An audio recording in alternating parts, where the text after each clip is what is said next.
This table talk is made possible by Mental Health Matters, a newsletter from themighty.com. I'm Skye, and today I'm joined by... I'm Kat. I'm Ashley. I'm Camara. Today, we're talking about stress and anxiety. How can you tell the difference? How do you deal with them? What is causing us so much overwhelm right now? I was actually inspired to talk about this topic after reading Megan Glossen's story on The Mighty called 4 Ways to Figure Out Whether You're Anxious or Stressed.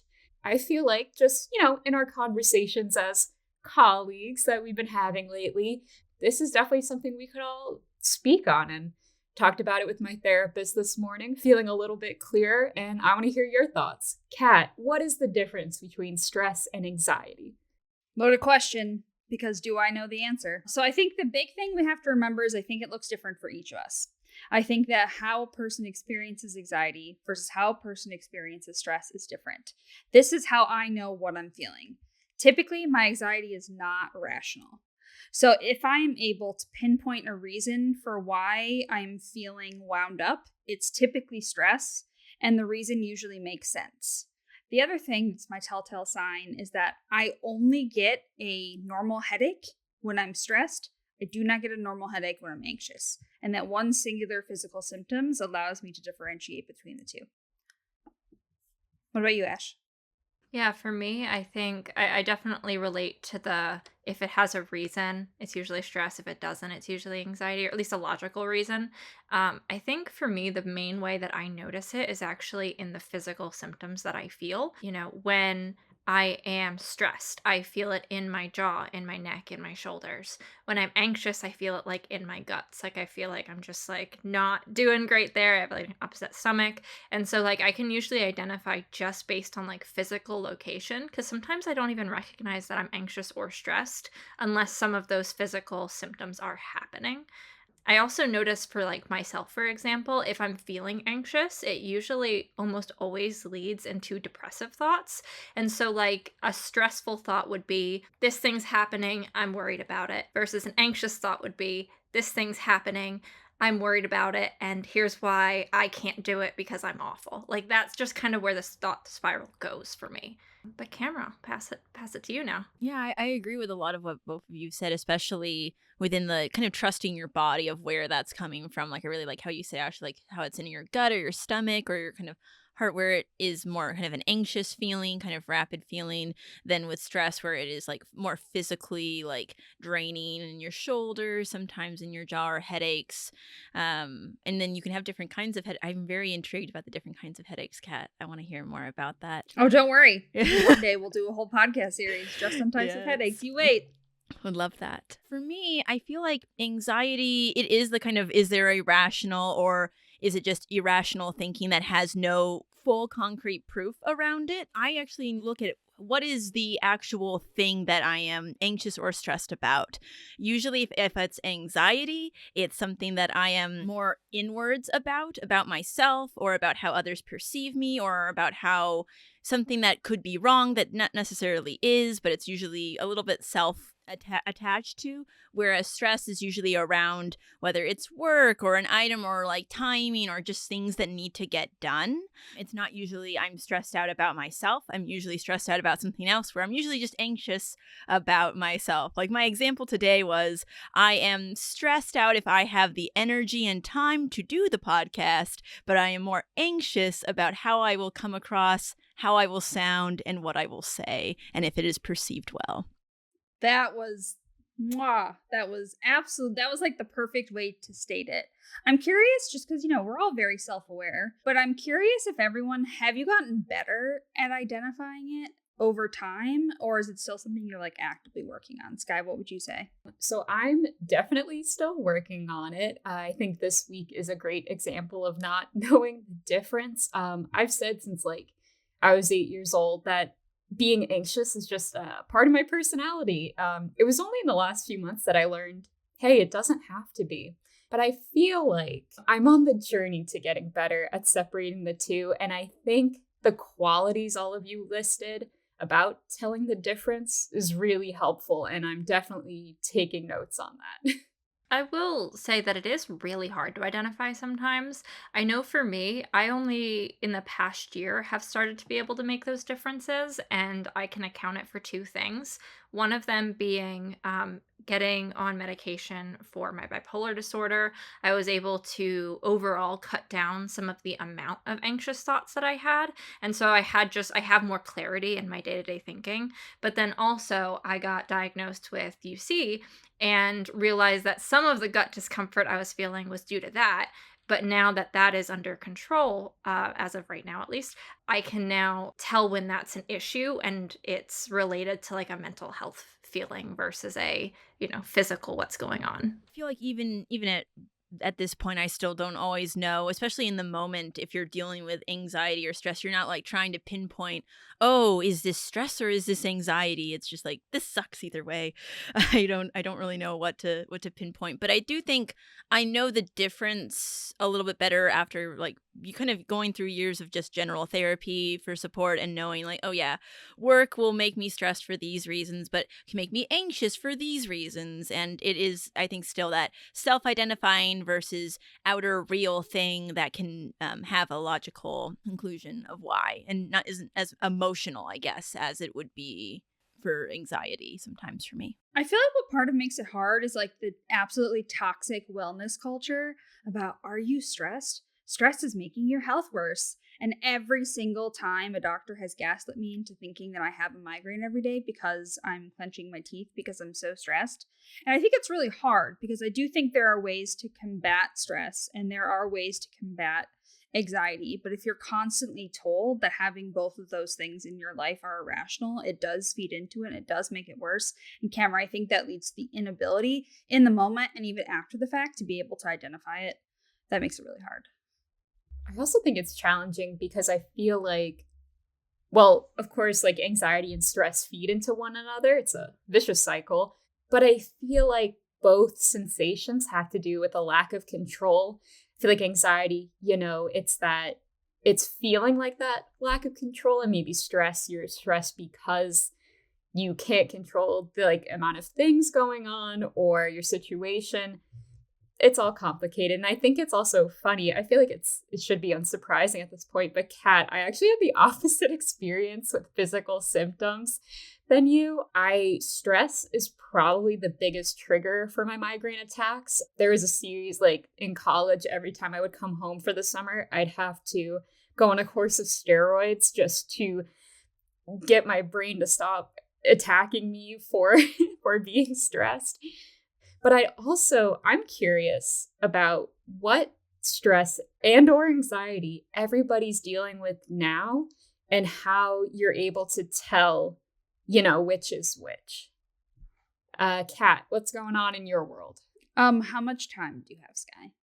That would be my main question. Okay, so thankfully we thought about this beforehand, so I don't have like 20 million things to tell you. I would say the biggest thing I'm anxious about, so I talked about how I had surgery.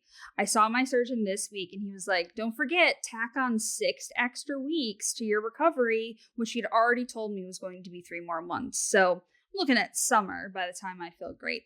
I feel anxious about it, not stressed, but I feel anxious because I have no control over it aside from like doing the best that I can. I don't know when it's going to end. I don't know how I'm going to feel. And I just find myself circling. I am stressed. Wow. Everyone get ready for this. I'm a little stressed about work.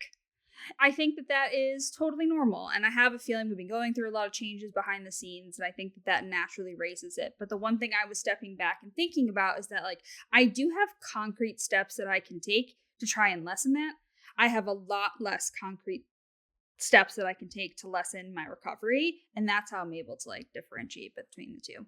I think for myself, yes, I could also go on a fun. I mean, how long we have this podcast for like why don't we just go like 15 hours instead of 15 minutes? Just like we'll air the grievances. Anxiety marathon. Absolutely. So my anxiety that I'm feeling right now is similar in a way, Kat, in terms of it's medical related. It's just this constant lingering thought I always have, just being someone who's had cancer, being someone who has to go in for regular checks around it. That's just something that never really goes away because I can't tell if it's happening, and then going into the doctor and getting confirmation either way. It's just anxiety inducing, and even getting everything's okay doesn't resolve that because there is next year. There is the next time that I do that thing. Whereas with the stress I'm feeling right now, so one of the things I'm in the midst of is the, first time house buying process. And I can tell when that is particularly bad.